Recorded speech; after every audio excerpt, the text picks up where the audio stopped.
नमस्कार दोस्तों, मेरा नाम है अजीत सिंह और पैसा बाजार में आप सभी का स्वागत करता हूं।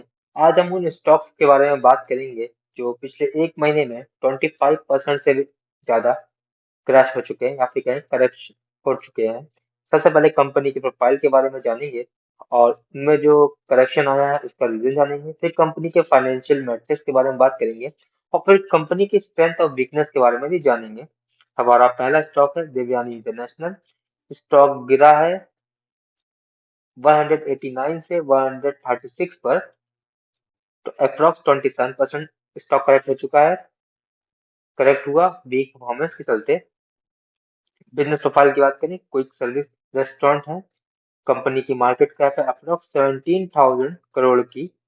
इसमें मेजर बहुत सारी फ्रेंचाइजी है, यम ब्रांड्स, केएफसी, पिज्जा हट और भी ज्यादा। रीजन क्या था क्रैश का? तो रीजन ये था कि सितंबर क्वार्टर में कंपनी ने बुक किया है 24 करोड़ का लॉस और इबिट्टा और मार्जिन्स भी बहुत ही बुरी तरह से गिर गए हैं।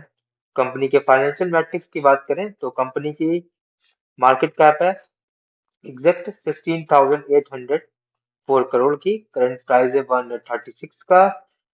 बुक वैल्यू है 12.6 की। Return on capital employed 6.42%। Return on equity 0.42। Return on equity और return on capital employed ideal होना चाहिए 15 से ऊपर, तो अगर देखें तो ये बहुत ही वीक है। अगर हम बात करेंगे वीकनेस की, तो एक्सपेंसिव वैल्यूएशन पर ट्रेड कर रहा है अपनी बुक वैल्यू के 10.8 टाइम्स। लो इंटरेस्ट कवरेज रेशियो है, मतलब वीक डेब्ट सर्विसिंग एबिलिटी। प्रमोटर्स की होल्डिंग पिछले क्वार्टर में से 1.20% घटी है। रिटर्न ऑन इक्विटी की बात करें, पिछले 3 साल का रिटर्न ऑन इक्विटी का एवरेज है 6.35। तो मतलब यह है कंपनी का मैनेजमेंट या कंपनी शेयर होल्डर्स के लिए रिटर्न बहुत ही लो बना रही है। हमारा अगला स्टॉक है transformer and rectifier limited, RIL। Stock की गिरावट की बात करते हैं, पिछले एक महीने में 40% की गिरावट हुई हुई है। 478 से आ गया 285 पर, और 2022 के अपने पीक से 535 से ये चल रहा है 47% डाउन। रीजन जानते हैं इस गिरावट की। सबसे पहला है वर्ल्ड बैंक के द्वारा इसके टेंडर्स पर बैन लग गया है और इसको हटा दिया गया है मिसअंडरस्टैंडिंग के तहत। लेकिन इस बैन को बाद में हटा दिया गया है। लेकिन अगर हम बात करें वर्ल्ड बैंक से जिसको बिजनेस आता है वो केवल इसकी टोटल इनकम का 10% है। तो इस बैन का इम्पैक्ट भी लिमिटेड ही है। मेन इशू ये है इसके वीक क्वार्टरली रिजल्ट आए थे जिससे वजह से पैनिक सेलिंग हुई। अगर हम अर्निंग की अपडेट की बात करें तो प्रॉफिट पहले इनका था 67 करोड़ रुपीज का, जो कि अब रह गया सिर्फ 37 करोड़ रुपीज का। क्वार्टर में बात करें, quarter on quarter, year quarter को कंपेयर करें पिछले साल क्वार्टर को करंट क्वार्टर से, और रेवेन्यू भी बहुत ही बुरी तरह से गिर गया है। कंपनी के फाइनेंशियल मैट्रिक्स की बात करें तो कंपनी का मार्केट कैप है 8,514 करोड़।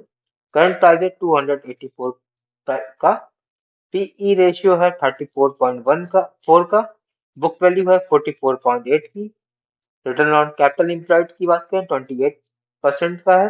रिटर्न ऑन इक्विटी की बात करें 23.4% का है। ये दोनों भी बहुत ही स्ट्रांग है, रिटर्न ऑन कैपिटल एम्प्लॉयड और रिटर्न ऑन इक्विटी, क्योंकि ये आइडियल 15 से 20 होना चाहिए, मतलब ऊपर होना चाहिए उससे। तो इन दोनों मामलों में कंपनी की प्रॉफिटेबिलिटी काफी अच्छी है। कंपनी की स्ट्रेंथ की बात करें, ऐसा उम्मीद की जा रही है आने वाला क्वार्टर कंपनी का अच्छा होगा। पिछले 5 साल की प्रॉफिट ग्रोथ की बात करें तो 251% CAGR से ग्रोथ हुआ है। डेब्टर्स डे कंपनी के इम्प्रूव हुए हैं, पहले थे 142 डेज जो कि अब है 84.8 डेज। मतलब कि जो उधार में माल बेच रही है उसको कैश में कन्वर्ट करना, या कहें सेल्स को कैश में कन्वर्ट करना। वर्किंग कैपिटल के दिन भी घटे हैं, पहले थे 73.6 डेज, अब आ गए 34.2 डेज। अगर हम वीकनेस देखें कंपनी की तो यह है प्रमोटर की होल्डिंग पिछले 3 साल में 10.6% कम हुई है। ये इसमें एक वीकनेस है। हमारा अगला स्टॉक है केन्स टेक्नोलॉजी। स्टॉक करेक्शन की बात कर रहे हैं तो पहले स्टॉक था 7,600 का और अब चल रहा है अप्रोक्स 5580 का।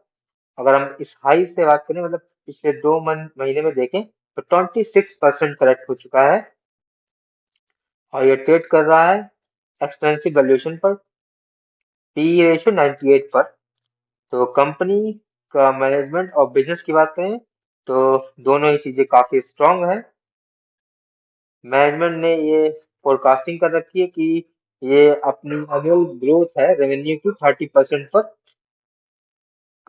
करेंगे और इनका एम है अपने बिजनेस को अगले 3 साल में डबल करना। कंपनी की फाइनेंशियल मैट्रिक्स की बात करें तो कंपनी का मार्केट कैप है 37,380 करोड़ का। करंट प्राइस है 5,573 का। पीई रेशियो 98.7 है। बुक वैल्यू है 698 की। Return on capital employed 14.3। Return on equity की बात करें 10.7 है। कंपनी की स्ट्रेंथ की बात करें तो ऐसा कहा जा रहा है कि आने वाला क्वार्टर कंपनी का स्ट्रांग होगा।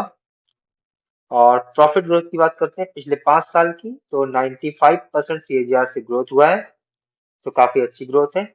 वीकनेस की बात करें तो कंपनी का स्टॉक अपनी बुक वैल्यू के 7.98 टाइम्स ट्रेड कर रहा है, तो इसे एक्सपेंसिव मानेंगे। कंपनी डिविडेंड नहीं देती है, लो रिटर्न ऑन इक्विटी है। अगर हम पिछले 3 साल का हम एवरेज लें तो इनकी रिटर्न ऑन इक्विटी निकल के आती है 11.3%। तो ये वीडियो थी हमारी। ये वीडियो सिर्फ और सिर्फ एजुकेशनल पर्पज के लिए है, कोई भी बाई सेल की रिकमेंडेशन नहीं है। कोई भी निवेश करने से पहले अपने वित्तीय सलाहकार से बात करें। अगर वीडियो पसंद आया है तो लाइक करें, शेयर करें, सब्सक्राइब करें। अगर आप किसी स्टॉक, म्यूचुअल फंड या फिर सेक्टर के बारे में जानना चाहते हैं तो उसका नाम हमें कमेंट सेक्शन में मेंशन करिए, ताकि नेक्स्ट टाइम जब हम वीडियो बनाए तो उस स्टॉक को कवर कर सकें। Thank you.